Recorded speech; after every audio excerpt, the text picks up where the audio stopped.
Hello, I'm your superhero critic, and I'll stay super as long as you stay awesome. Let's talk about Mario for this week's Gamurary. One of the biggest video game franchises of all time is the Mario franchise, releasing game after game and putting Nintendo on the map. But the biggest flop in Mario history has to be the live-action Mario movie from the 1990s. Yeah, we're going down this road. What can I say about this movie that hasn't already been said by my fellow critics? Released in 1993 with an over-the-top and extreme trailer, this film is clearly nothing like its source material, since the producer, Roland Jaffe, had full control. The film has gone down in history as Hoskins and Leguizamo's least favorite films they ever did, and it is well known that the two were so drunk on set. And if the actors themselves can be drunk, what's stopping me from drinking during this whole review? Oh yeah, the YouTube overlords. Curse you, vodka. I want you in my gullet as watching this. That being said, let's get this started with Super Mario Bros. The movie.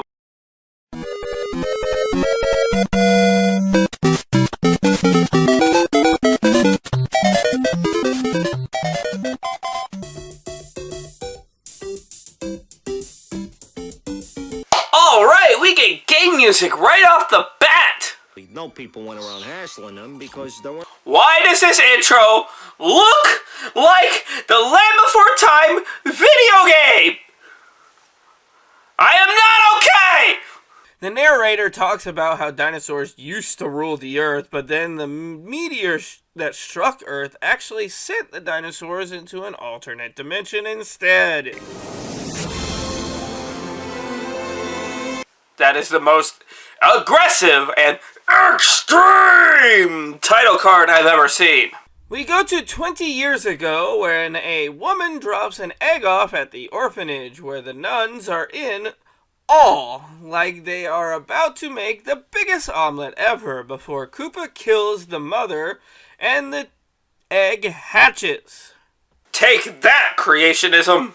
We go to the present day where a Brit and a Latino are playing Italian brothers who are watching the TV that literally gives the plot of the movie before they drive to potential plumbing job. What are you doing? You think that's bad driving? You've never driven with a Floridian. Go to a dig site that is focusing on finding dinosaur bones that is also being threatened by a tycoon. We then meet Spike and Iggy who are trying to track down the lost princess, but are not very good at their jobs. Funny! You actually made me laugh there, so you gain 1 point for making me laugh. But you'll lose a point for claiming that's Iggy and Spike, when this is Iggy and Spike. They don't look alike! Daisy meets Luigi and he instantly falls for her and offers her a ride back to the site, asking her out extremely awkwardly. Dinner? Sure. Awkward turtle is awkward! That night we have a double date and Daisy explains her job that she is an orphan as well. He's been my mother my whole life. Hey. My father. He's been my father, my uncle, my brother, everybody. What in I'm my own grandpa fucking Alabama bullshit? Spike and Iggy mistake Mario's girlfriend Daniela as the princess, and Luigi and Daisy act like neurodivergents, not knowing how to talk to each other before Daisy shows Luigi the dig site. But before they can even get a kiss, they are interrupted by men sabotaging the pipes. So instead of stopping the water, because, you know, you're a plumber, you go and get your brother instead. Sense makes none! Mario does what his incompetent brother can't and stops the flooding, but Spike and Iggy knock them out, grabbing Daisy. They eventually find where he's gone, coming to a wall that teleports them through CGI and green screen fun. I wonder if this is where Power Rangers got their idea for the teleporting wall trick in Ninja Quest. The brothers chase them down, trying to catch them as we see Dino Hatton as the 90s futuristic hellscape that this type of film is known for. We then meet Exposition Koopa, played by Dennis Hopper, who rants about wanting to merge the two universes together. How is this Bowser? We take a fire-breathing turtle and turn him into a dinosaur. Logic makes none! Koopa puts on an alert out for the plumbers since they have the rock as the brothers stumble into a grandma who tries to rob them. Get 'em up, suckers! I feel like I've seen this grandmother before. One twitch in your history, scum! The girl in red rocket boots flies away before we meet Toad. How is that supposed to be Toad? That is supposed to be this? Why? Toad's movie sucks so much. Toad ends up getting arrested for singing anti-Koopa songs, as do Mario and Luigi for standing up for him. But once they get to booking, we finally learn their last name. Okay, look, how many Marios are there between the two of you? There's three. It's Mario and Luigi Mario. Oh no, I've gone cross-eyed. Look, I understand they're called the Mario Brothers, but literally calling them Mario and Luigi Mario, just why? Toad explains the Dimension conspiracy before Koopa pretends to be a lawyer to get information out of the brothers in order to find the meteorite piece. He then shows them what de-evolution is, devolving Toad into a Goomba. I have said it throughout this entire review, but how is this dinosaur-looking motherfucker supposed to be a mushroom person?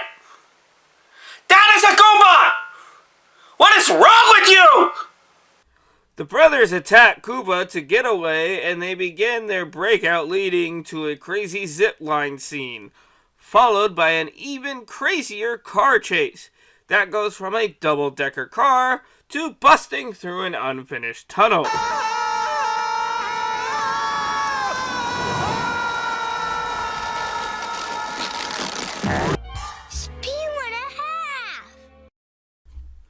The Stooges let Koopa know they got away, while Lena gets Princess Daisy. Spike and Iggy then get evolved to make themselves more intelligent. We see that Lena resents Daisy before Daisy meets Yoshi. The one thing in this movie that actually looks like their fucking video game counterpart. Daisy then meets Koopa for the first time. Never forget the first time they kissed by a lizard. Yeah, I'm just gonna take this scene here and throw it in the nasty pile, because that's disgusting. Stop acting like a creeper. Iggy and Spike literally crash into Mario and Luigi and trade insults with each other. Where's Daisy, butt breath? Where's the rock, overweening rogue? Not until you give it.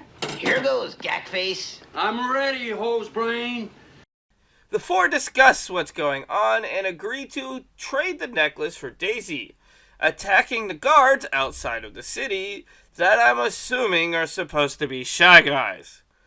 We then get at the scene of Mario trying to charm his way into Big Bertha's good graces, getting hurt a couple of times. You can't explain? Will you hit me again? I've never seen such fluidity. The way his knuckles. Don't be kink-shaming Mario, okay? If he likes to be punched by women, he can be punched by women. Lena gets the rock during a game of keep away, and Bertha helps the brothers escape with Luigi grabbing the bomb the fungus keeps offering him. The brothers then break into Koopa's tower and drop the temperature in the building before slipping into something more familiar.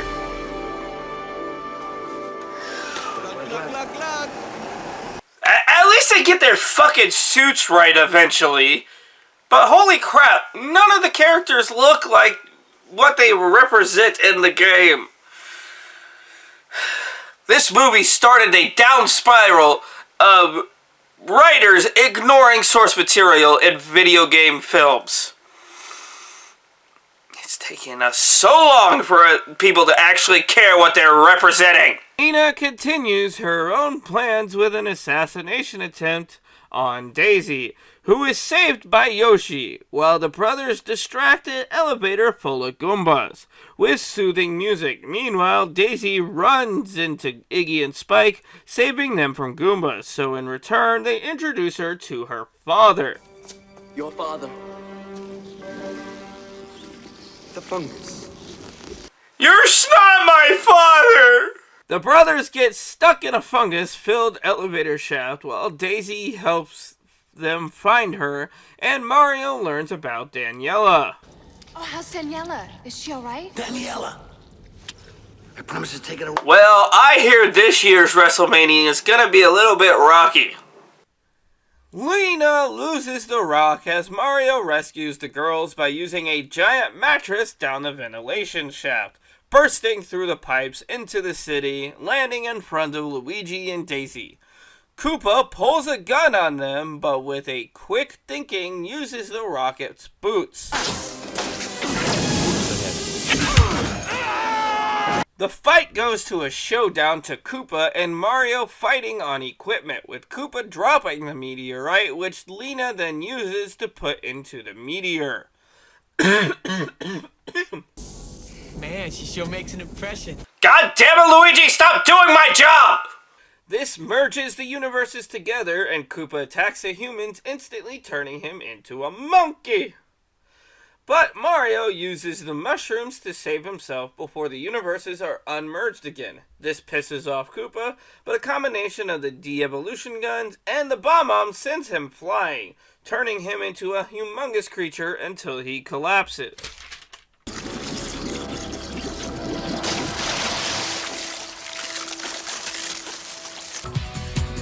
Use you lose.